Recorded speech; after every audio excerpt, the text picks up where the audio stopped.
할리우드는 밝은 조명과 끝없는 화려함으로 눈부시지만 그 이면에는 어떤 시나리오로도 쓸 수 없는 충격적이고 가슴 아픈 운명이 숨어 있습니다.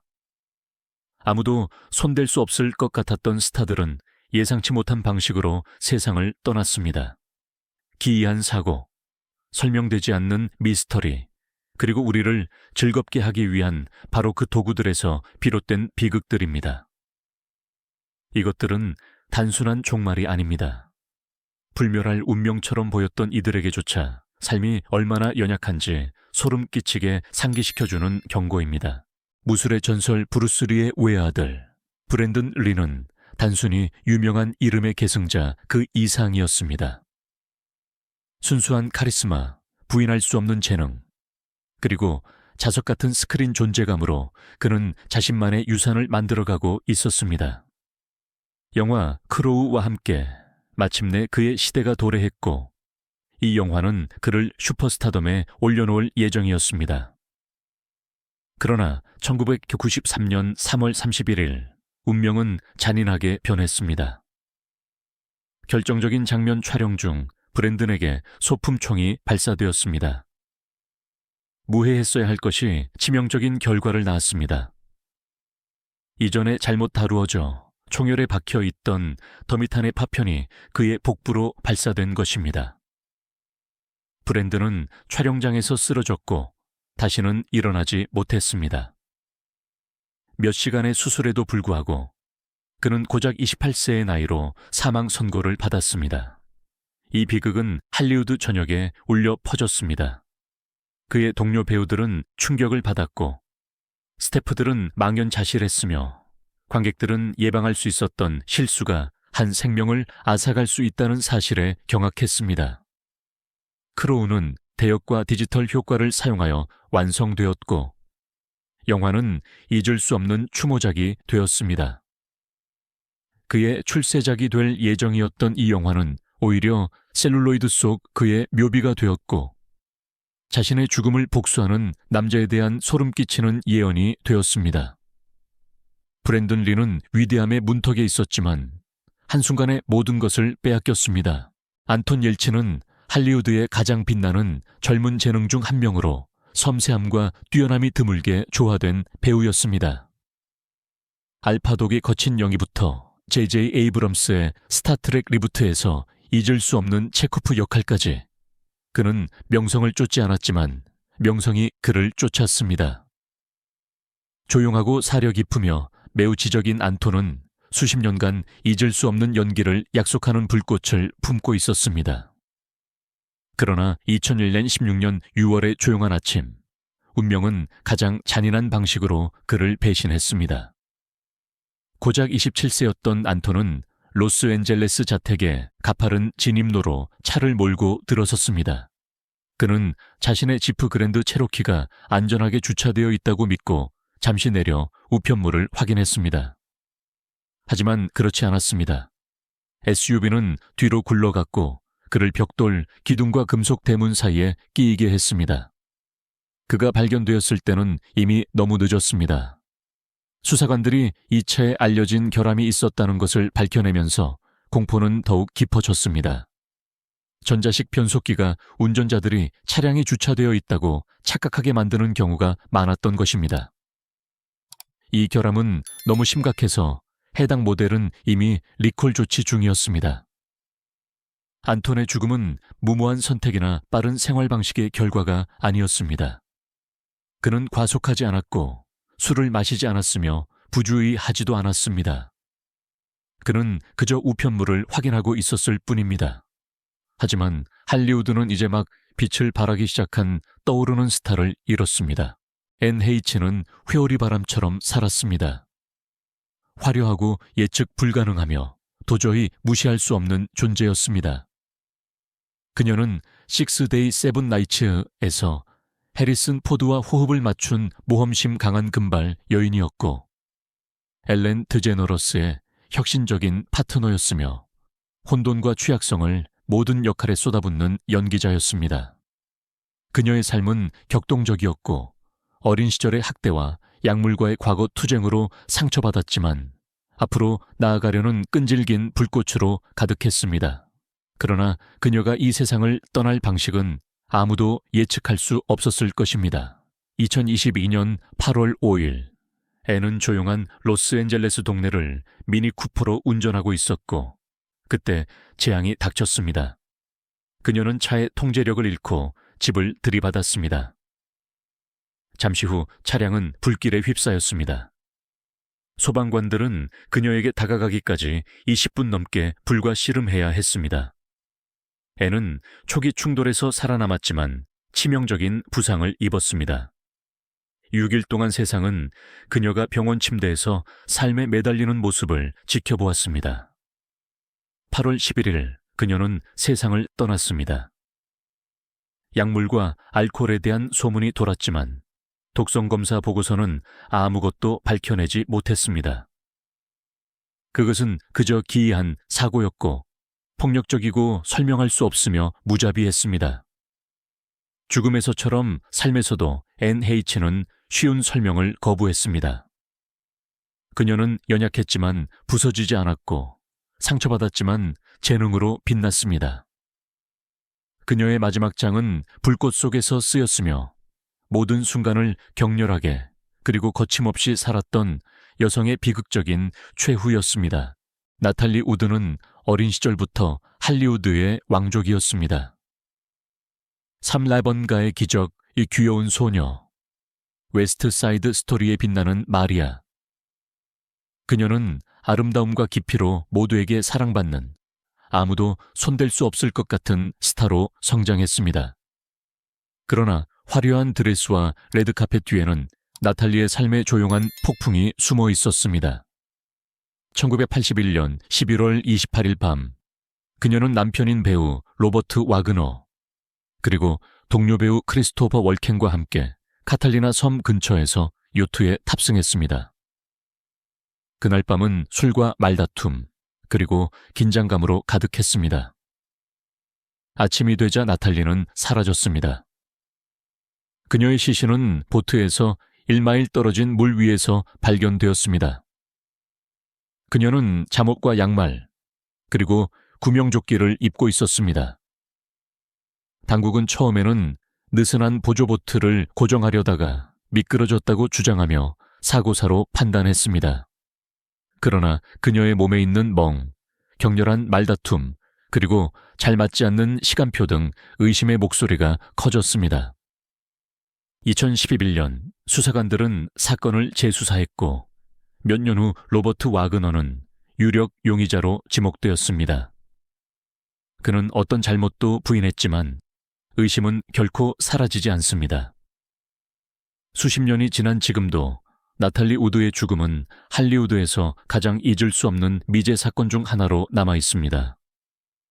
평생을 스포트라이트 아래서 보냈던 여성은 어둠 속에서 바다에 삼켜져 생을 마감했으며 그날 밤 요트에서 정말 무슨 일이 있었는지에 대한 의문은 여전히 남아 있습니다. 빅 모로는 거친 강렬함으로 잊을 수 없는 베테랑 배우였습니다. 전쟁 드라마부터 거친 역할까지 그는 모든 연기에 진정성을 불어넣었습니다. 1980년대 초반 그의 경력은 영화 환상 특급의 역할로 새로운 활력을 찾고 있었고 그의 스타덤을 회복시켜줄 운명적인 복귀 기회처럼 보였습니다. 그러나 1912년 7월 23일 밤 허구와 현실이 가장 끔찍한 방식으로 충돌했습니다. 절정의 장면에서 모로의 캐릭터는 베트남 전쟁의 악몽 속에서 두 어린아이를 안고 있었습니다. 폭발이 하늘을 밝히는 동안 헬리콥터는 위험하게 상공에 떠 있었습니다. 갑자기 특수효과 폭발이 공기를 가르며 헬리콥터의 꼬리 로터를 파괴했습니다. 몇 초 만에 항공기는 통제 불능 상태로 나선형으로 추락하여 모로와 휴그세 7세의 두 어린아이 위에 떨어졌습니다. 3명 모두 즉사했습니다. 할리우드는 뿌리째 흔들렸습니다. 역사상 처음으로 존 랜디스 감독을 포함한 여러 스태프들이 과실치사 혐의로 기소되었습니다. 비록 그들은 결국 무죄를 선고받았지만 그 피해는 결코 되돌릴 수 없었습니다. 빅모로는 병원 침대에서나 자연사로 죽지 않았습니다. 그는 추락하는 헬리콥터 아래에서 아이들을 품에 안고 비명을 지르며 죽었습니다. 그 장면은 최종 영화에서 삭제되었지만 그 비극은 여전히 할리우드 위에 연기처럼 드리워져 있습니다. 영화 마법조차도 치명적인 대가를 치르게 한다는 잔혹한 상기입니다. 존 에릭 핵섬은 모든 것을 가진 듯 했습니다. 영화배우 같은 외모, 거부할 수 없는 매력, 그리고 TV 시리즈 커버업에서의 유망한 역할까지. 전직 모델이자 그린벨의 출신이었던 그는 캐스팅 디렉터들이 서로 차지하려 했던 떠오르는 인재였습니다. 스크린 안팎에서 그는 매력적이고 유머러스하며 생기가 넘쳤습니다. 그는 단순히 스타덤으로 가는 중이 아니었습니다. 그는 이미 그곳에 있었습니다. 그러나 1984년 10월, 단 하나의 충동적인 순간이 모든 것을 끝냈습니다. 촬영 지연으로 세트에서 기다리던 중 핵섬은 좌절감을 느꼈습니다. 시간을 보내기 위해 그는 소품총을 들고 장난스럽게 머리에 대고 반가쇠를 당겼습니다. 모두가 무해한 장난이라고 생각했습니다. 하지만 공포탄은 무해하지 않습니다. 폭발력으로 인해 그의 두개골이 골절되었고 뼈 조각이 그의 뇌로 박혔습니다. 그는 즉시 쓰러졌고 의식을 되찾지 못했습니다. 6일간의 혼수 상태 끝에 그의 가족은 생명 유지 장치를 제거하는 고통스러운 결정을 내렸습니다. 그는 겨우 26세였습니다. 이 비극은 할리우드를 충격에 빠뜨렸습니다. 무의미함 때문만이 아니라 너무도 쉽게 피할 수 있었기 때문입니다. 그러나 죽음 속에서도 핵섬의 이야기는 이상한 빛을 발했습니다. 장기 기증자로서 그는 다른 사람들에게 생명을 주었습니다. 그의 심장, 신장, 각막은 전국적으로 생명을 구하고 변화시켰습니다. 존 에릭 핵섬은 장난으로 시작된 순간 때문에 죽었지만 결국 그는 여전히 윌리엄 홀든은 단순한 주연 배우 그 이상이었습니다. 그는 할리우드의 왕족이었습니다. 선셋대로부터 네트워크까지 그의 거친 매력과 우울한 강렬함은 그를 동세대에서 가장 매혹적인 스타 중 한 명으로 만들었습니다. 그는 스크린 위에서 강인함과 세련미의 상징인 영화의 황금기를 구현했습니다. 그러나 스포트라이트에서 벗어나 홀든은 아주 다른 삶을 살았습니다. 그는 극도로 사적이었고 애주가였으며 무엇보다 고독을 중요하게 생각하는 사람이었습니다. 그리고 바로 그 고독이 그의 충격적인 최후를 불러왔습니다.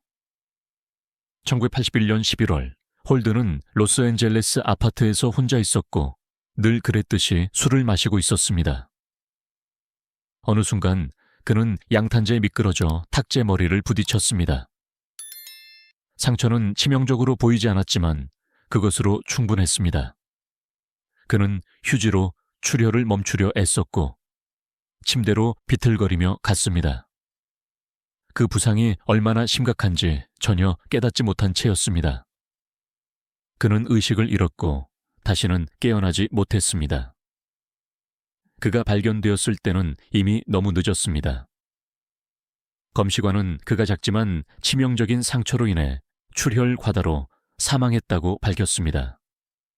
비극적이게도 그는 넘어진 후 30분 동안 살아있었을 수도 있습니다. 만약 누군가 있었다면 도움을 청할 수 있었을 시간입니다.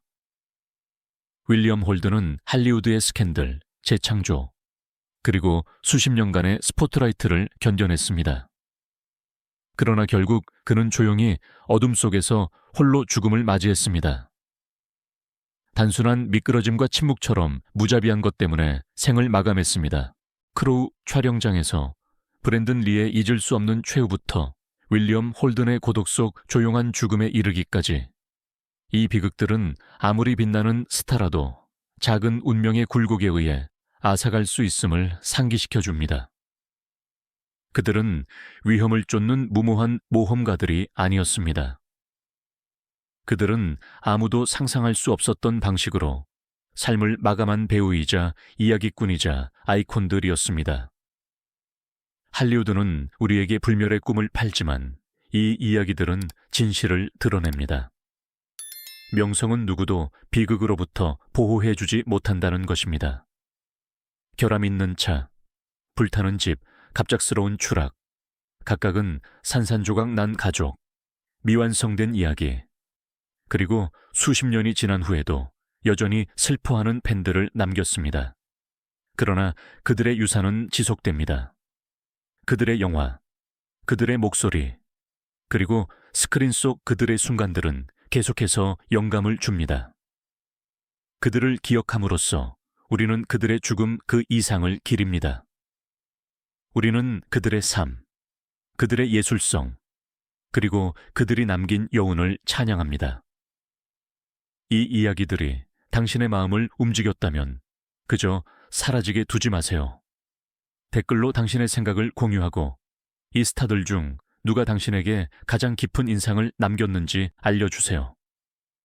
그리고 할리우드에 숨겨진 면모에서 나오는 더 많은 미공개 이야기를 위해 구독해 주세요. 모든 스포트라이트 뒤에는 그림자가 있기 때문입니다. 그리고 때로는 그 그림자가 가장 잊을 수 없는 이야기를 들려줍니다.